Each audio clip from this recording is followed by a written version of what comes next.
पिता श्री प्रवीण लेखरा जो senior IAS हैं, उनके घर में ये पुत्री जन्मोत्सव होता है और भगवान को पता नहीं क्या मंजूर था।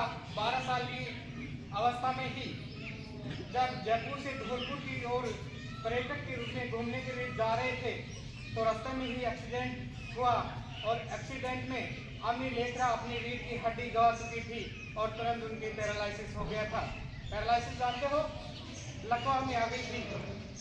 लकवा के आने के बाद में उस अवनी ने अपना सारा जो अपनी एम होता है, लक्ष्य होता है, वो चूर चूर हो गए कि अब मैं एक विकलांग, दोनों पैरों से अपाहिज, अब मैं इस दुनिया के लिए क्या कर सकती हूँ। लेकिन प्यारे बच्चों, अगर आपने जीवन में हौसला बुलंद कर लिया, उनके माता पिता सिविल सर्विसेज हैं, उन्होंने हौसला दिया कि बेटा बिना हाथ पैरों से भी कुछ किया जा सकता है। और आप ऐतिहासिक देखते भी हैं, जिनके हाथ नहीं होते वो पैरों से भी कलम चलाया करते हैं। इसलिए धीरे धीरे आगे बढ़ते भी और उन्होंने वैकल्पिक सोच आई कि मैं ऐसा क्या कर सकती हूँ कि इस दुनिया को मेरा नाम रोशन कर सकूं। ऐसे ही उन्होंने प्रेरणा ली अरुणिमा सिन्हा से कि वो पूरी रात ट्रेन से कटने के बाद में जो वॉलीबॉल की एथलेटिक्स खिलाड़ी थी अरुणिमा सिन्हा, उसको पूरे रात को किसी ने उठाया नहीं और रोज उसको पता था कि अपन जीवन है ये लास्ट अंतिम है, क्योंकि खून निकलता जा रहा था और लास्ट में से सुबह चेता गया तो उन्होंने एडमिट इमरजेंसी वार्ड में लेके गई तो उन्होंने मना कर दिया कि यहाँ ऐसी कोई सुविधा नहीं है और ये अंतिम हो चुका है, सब यानी कि खून निकल चुका है और ये कुछ भी नहीं कर पाएगी, अब इसको घर लेके जाओ। लेकिन जब तक पूर्णिमा सिन्हा को वो पल याद थे कि मैं वहाँ से पूरी रात पड़ी हुई अब तक जिंदा हूँ, तो भगवान मेरे को अब कुछ नया करने को जिंदा रखा है।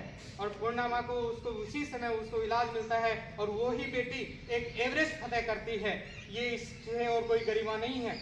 इसी के साथ में ये रिलेटेड ये अवनी लेखरा खुद बताती है कि मैं ये जो प्रेरणा ली है मैं उस दीदी से ली है, उस अरुणिमा सिन्हा से ली है कि वो पूरी रात कटी हुई ट्रेन से और वो कर सकती है तो मैं क्यों नहीं कर सकती। उसके बाद में ये निशा ने बाद में अपनी रास्ता चुना और उन्होंने धीरे धीरे प्रैक्टिस करके वो ही बेटी इस भारत को 2 स्वर्ण पदक दिलाई और आज वो भारत सरकार ने वन विभाग में SF वो जो सबसे बड़ी सिविल सर्विस है उससे नवाजा गया है। आज वो बेटी अरबों में हर आदमी से कोई भी हो, हम किसी से किसी ने कोई न कोई प्रेरणा ले सकते हैं।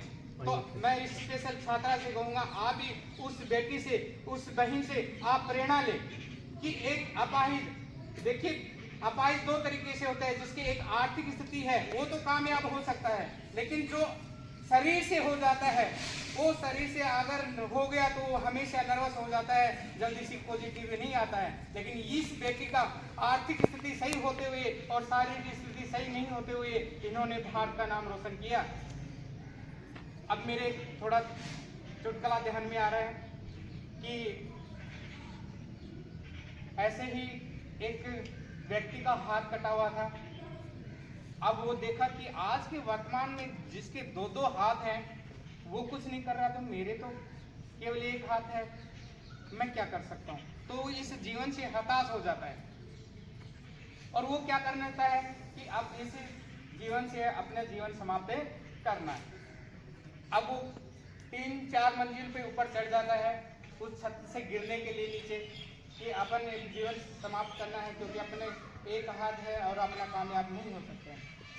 अब वो उस बिल्डिंग से कूदता है तो पहले ये देखते हैं कि यार रास्ता बराबर रास्ता जा रहा है, कोई नीचे नहीं आए, मैं तो मरूंगा, दूसरा नहीं मर जाए।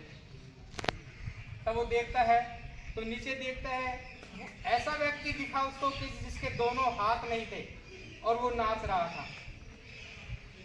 तब उसने ये देखा यार मेरे तो केवल 1 हाथ तो है, इसके दोनों हाथ नहीं है, फिर भी ये खुश है।